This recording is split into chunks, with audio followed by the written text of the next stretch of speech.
İnteqrala aid maraqlı bir sual veribdir. Demək, -3-dən 4-ə kimi fx dx 5 olarsa deyir, -3-dən 4-ə kimi 7 fx plus 3 dx-in nəyə bərabər olduğunu bizdən soruşur.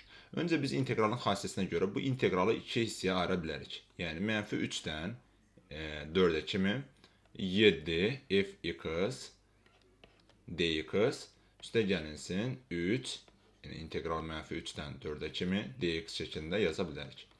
Və buradan göründüyü kimi inteqralımızın digər xassəsinə görə biz bu 7-ni buradan qarşıya keçidə bilərik. Yəni 7 integral -3-dən 4-ə kimi fx dx üstə gəlinsin integral -3-dən 4-ə kimi 3 dx şəklində yaza bilərik.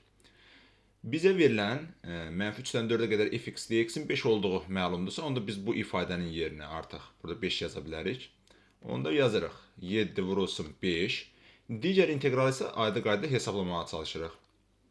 Öncə ibtidai funksiyanı tapırıq. -3-dən 4-ə kimi 3 dx-in ibtidai funksiyası 3x olduğu üçün bunu öncə yazırıq və inteqralın xassəsinə görə yuxarı sərhəddən aşağı sərhədə çıxmamız lazımdır. Yəni bərabərdir.